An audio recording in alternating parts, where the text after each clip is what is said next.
Hello and welcome to the Dynamic CCTV technical video. Today we're going to take a look at the next generation of Acusense IPC cameras by Hikvision. If you're familiar with the Acusense technology, a range of cameras or range of IP cameras that have been released with built-in target classification. So basically acting as a front-end false alarm filter.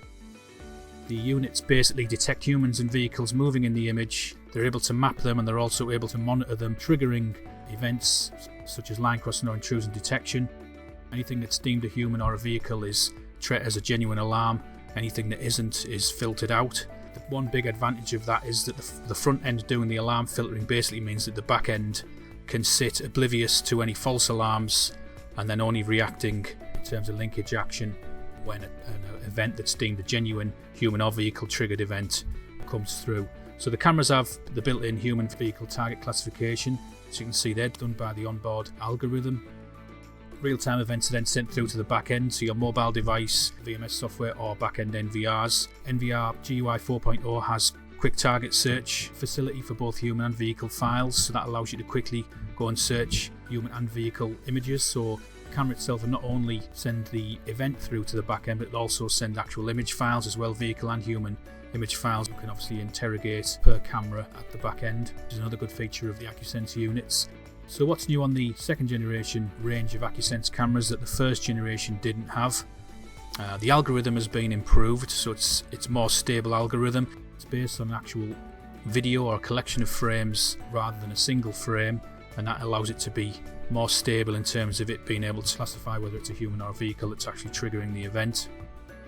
One good feature it's got, or the range has got, that the first generation didn't have, which we're going to look at later, is easy motion detection or target classification on motion detection, which is human and vehicle classification triggering standard VMD, which is a handy new feature, or it certainly improves VMD functionality, which we'll look at later on.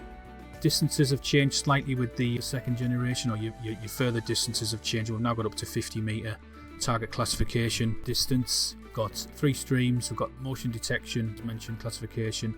We've also got up to 80% false alarm reduction ratio, which is an improvement in stability over the first generation. Second generation's got an 8 megapixel resolution range of models, which the first generation didn't have.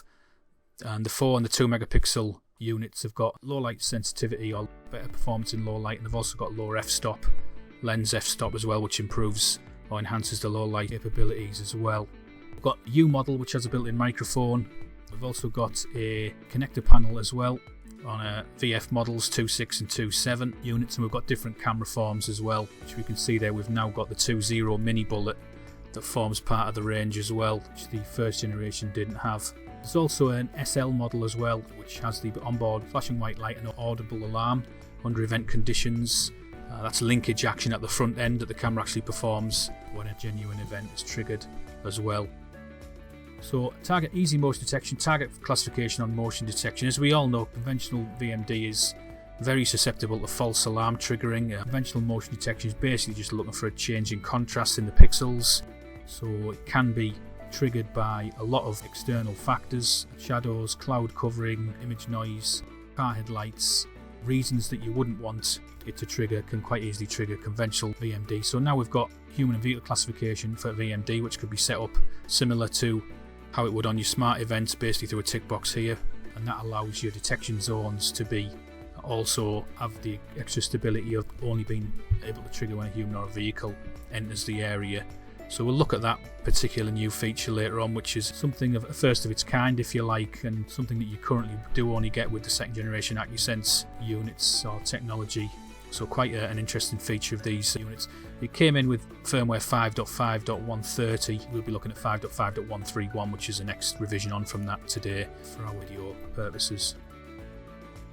So here's the actual camera models here, and you can see that it's 2, 4 and 8 megapixel for the majority of the ranges, apart from the mini dome, which is a 2 and a 4 megapixel unit. And you can see there the G2 at the end of each code is what defines the second generation Acusense, is the G2 in the actual code. The first 2 codes form the actual model, and then you've got the third digit, which relates to the resolution, and the 6G2 is what relates to it being an actual second generation Acusense unit.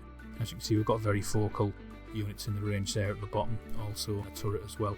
So what we'll do now is we'll log on to the web front end of my unit. We'll have a look at some of onboard features and functions, and also demonstrate the smart motion detection in action.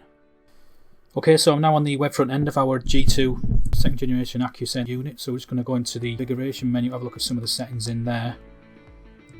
First thing to look at is under basic information.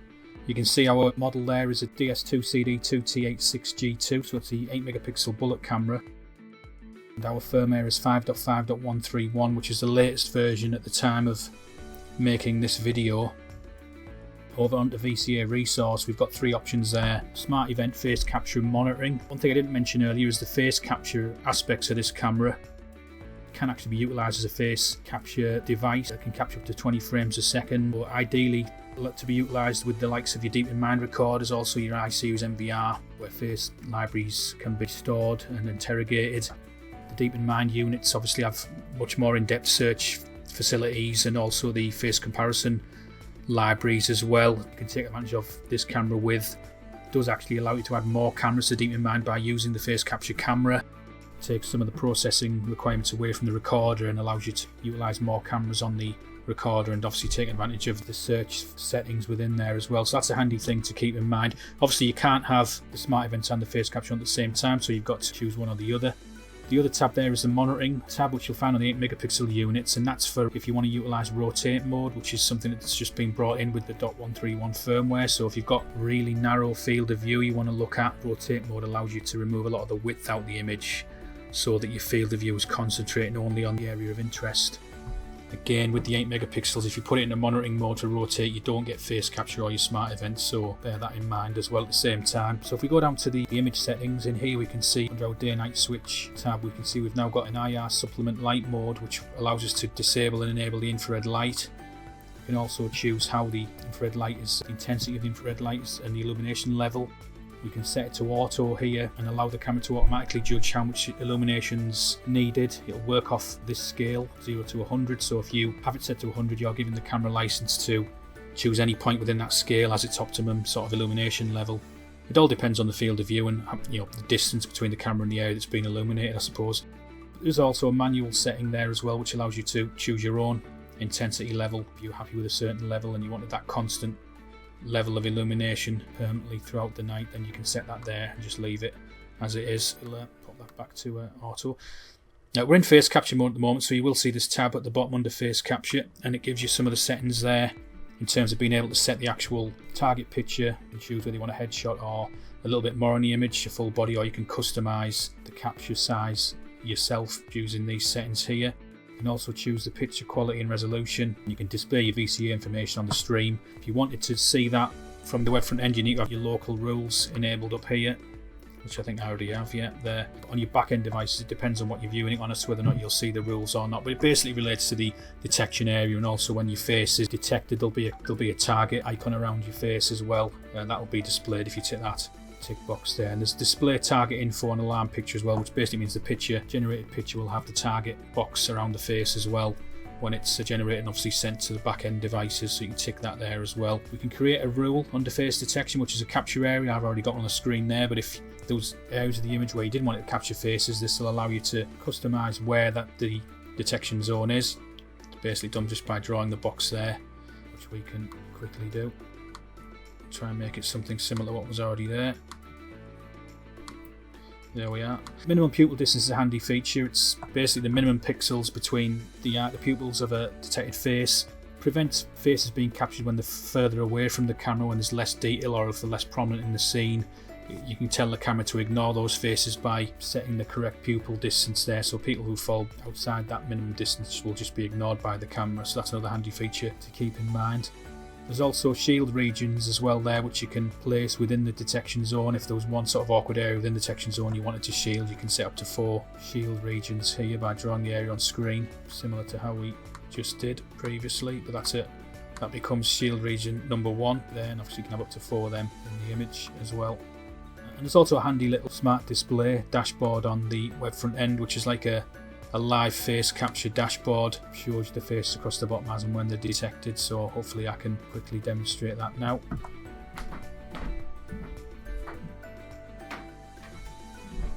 And you can see there my face appear, and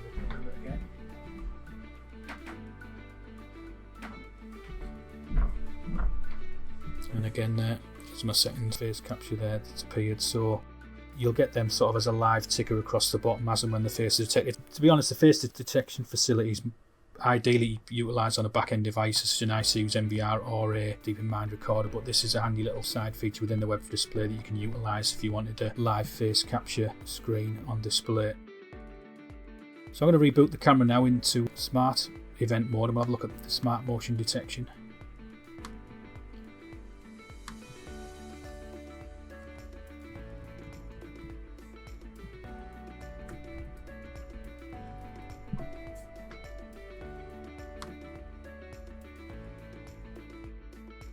So I've now rebooted the unit in smart event mode, so we can now go back down to the event tab here and we can see we've got basic and smart event settings. Under smart event you'll see we've got intrusion detection and line crossing. They're pretty much configured the same as they would have been on first generation Acusense units. So you've got your human and vehicle tab here and you've got obviously your line, and on the intrusion detection you've got obviously your detection box and also again your human and vehicle. But today we're going to look at the basic event, the motion detection setting, which is, again, we're all familiar with traditional video motion detection. It's been around for a long time, but the ability to actually have humans and vehicles target classification within motion detection is something that makes this feature a lot more appealing, to be honest, and something that could be utilised a lot more frequently than it potentially has been. Obviously, traditional motion detections are susceptible to nuisance triggering. There's a lot of foreign factors that can cause a trigger, and obviously nuisance tripping coming through at the back end or monitoring station is not generally nice. But what we can do with the G2 cameras is we can classify human and vehicle targets there by putting the tick box in, and that will eliminate a lot of nuisance tripping aspects of the facility from the back end device. So the setting up of this particular facility is not much dissimilar to standard motion detection. We draw our area, which I'm going to concentrate on drawing across the right hand side of the image, purely so I can demonstrate it from the MVR later in this video easier. So maybe somewhere like that is our detection box. Obviously you select your human detection target there or vehicle and you set your sensitivity, which we've got at 60, so we can leave that as it is. We can turn on obviously motion detection here and save that. There is an expert mode to this particular setting as well, which allows you to set up to 8 areas, motion detection areas within the image and with different sensitivities, but obviously we'll leave this on normal for today. So once we've saved that as it is the our detection zone, we can go to the back end record. So we'll move across to the local GUI of our NVR now. Okay, I'm now at my iSeries NVR and you can see the firmware version we've got on the screen today is 4.40.010 with a build of 200/430. At the time of making this video, this is the latest firmware available for the iSeries NVR with G2 2nd Gen Acusense integration for smart motion. So make sure you've got this version on your unit, or if a new version, as and when a new version comes out, make sure obviously you're using that release as well to get this integration. So to set smart motion detection up, it's very simple really. It's no different to normal motion detection. It's in the same place in a normal event. We enable the motion detection. We've got our target detection on screen with more human already ticked there. So this is where we'd select human or vehicle. Today we're going to obviously leave it on human, but you can have either or both together. We need to draw a detection area on screen. That's a slight difference between smart motion and normal motion. So instead of having the grid that you pull across into different areas, we have actual detection areas, so similar to intrusion detection. So I'm just going to draw one behind myself so it's easy for me to demonstrate, like so. It is possible to draw up to 4 areas on the screen, so I can draw a second one at the top there, out of the way, and obviously another 2 if required under the smart motion. So if you had a scene with multiple areas it needed to detect in different areas of the scene, you can do that through different detection zones. You can also use smart motion alongside the actual smart events, intrusion and line crossing, which is still available in the smart event tab there if need be. So if you had a lot of different triggering requirements, then you can utilise smart motion and issue smart events as well. So under linkage action we've got the usual suspects. I've got audible warning ticked so that we can hear the MVR beep, and there's an audio and light alarm option on the end, which is something that's currently still being integrated, but that's going to allow us to use the 2nd Gen SL model Acusense cameras for the audio and light alarm functionality. So we can tie that in with linkage action for back-end NVR. There will be tick boxes here, obviously when the integration is completed. Should be in an up-and-coming camera firmware, so watch this space for that. So to demonstrate smart motion detection, I'm going to go back to area. You can see that I'm recording continuously. We've got the icon on the board. You could choose to have it in motion only recording by altering your schedule here, put it into motion, but we're going to leave it in continuous recording and look at playback with the smart attributes as well. So the first thing I'm going to do is just kick a access control demo case into the area, which obviously is non-human, so that should allow us to demonstrate a non-human motion detection occurrence. So you can see we've got very little reaction from the NVR. We didn't get an alarm bell, we didn't get a beep, and we didn't get anything appear in our alarm tab at the top right hand corner. So I'm now going to walk into the zone myself.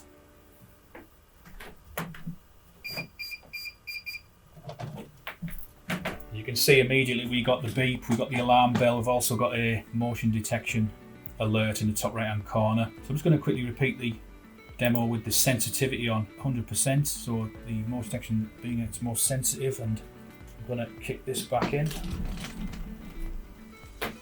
So you can see we've still got absolutely no response from the NVR from a non-human motion detection occurrence, and if I walk back into the zone, you can see like before it's immediately reacted and obviously gone into alarm mode. So basically what's happening is the camera's filtering out the non-human motion detection event, meaning that the NVR is completely oblivious to that, not reacting to it in any way. But obviously when myself walk in, it's treated by the camera as a human classification event, and then that's sending the alert back through to the NVR like so. So in order to search through our motion detection events, we can do that from the log.